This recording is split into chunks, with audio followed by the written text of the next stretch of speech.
द्रौपदी के श्राप के कारण कुत्ता खुले में सहवास करता है, लेकिन क्या यह बात सत्य है या फिर एक झूठ है? इस बात की पुष्टि करने के लिए चलिए हम इस श्राप वाली घटना को बारीकी से समझते हैं। लेकिन दोस्तों, वीडियो को स्टार्ट करने से पहले मैं आपसे निवेदन करता हूं कि आप इस वीडियो को पूरा जरूर देखें, तभी इस घटना को आप समझ पाएंगे ये गलत है या फिर सही है। कहा जाता है कि यह कहानी महाभारत काल की है, जब अर्जुन विवाह करके द्रौपदी को घर लाए थे और वे अपनी माँ से बोले कि माँ, मैं कुछ लेकर आया हूँ। तब माता कुंती किसी काम में व्यस्त थीं और उन्होंने बिना पीछे देखे पांडवों को यह आदेश दे दिया था कि सभी भाइयों का इस पर बराबर का हक है, तुम सब इसे आपस में बांट लो। तब माता कुंती की बात का मान रखने के लिए सभी भाइयों ने द्रौपदी से विवाह कर लिया था। तब पांडवों में यह निर्धारित हुआ था कि द्रौपदी 1 वर्ष में एक ही पांडव के पास अपना समय व्यतीत करेंगी, और जब भी द्रौपदी किसी पांडव के साथ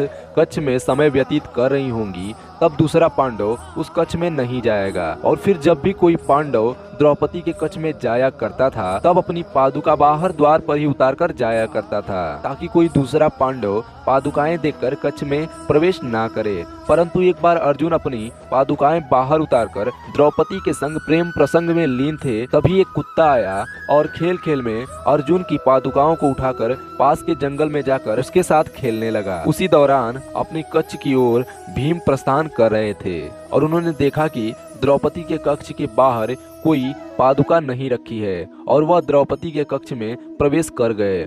इस तरह भीम को अपने कक्ष में देखकर द्रौपदी शर्मिंदा हुई और बहुत ही क्रोधित होते हुए द्रौपदी ने भीम से कहा कि तुमने कक्ष में प्रवेश कैसे किया, जबकि अर्जुन बाहर प्रवेश द्वार पर अपनी पादुकाएं उतारकर आए थे। इस पर भीम ने द्रौपदी से कहा कि कोई भी पादुकाएं प्रवेश द्वार पर नहीं रखी थी। तब दोनों भाई कक्ष के बाहर निकले और पादुका को खोजना शुरू कर दिया। पादुका खोजते खोजते दोनों भाई पास के जंगल में पहुंचे। तभी उन्होंने देखा कि एक कुत्ता पादुकाओं के साथ खेल रहा है। द्रौपदी बहुत लज्जित महसूस कर रही थी, क्योंकि उन्हें भीम के सामने शर्मिंदा होना पड़ा था। तब गुस्से में आकर द्रौपदी ने कुत्ते को खुले में सहवास करने का श्राप दिया था, और यह लोक कथा आज बहुत प्रचलित है, परंतु इसकी सत्यता का प्रमाण किसी भी ग्रंथ में नहीं मिलता है, क्योंकि सभी जानवर खुले में ही सहवास करते हैं। फिर द्रौपदी ने कुत्ते को खुले में सहवास करने का श्राप दिया होगा, यह विश्वास करना बहुत ही मुश्किल है, और आप भी ऐसी किसी कहानी पर विश्वास ना करें। आशा करते हैं कि इसमें दी गई जानकारी आपको पसंद आई होगी। और दोस्तों, अगर आप हमारे YouTube चैनल पर नए हैं और ऐसे ही नॉलेजेबल वीडियोस देखना पसंद करते हैं, तो अभी हमारे YouTube चैनल को सब्सक्राइब करें और साथ ही बेल आइकन को भी प्रेस कर दें, ताकि हमारी आने वाली सभी वीडियोस आपको सबसे पहले मिल सके।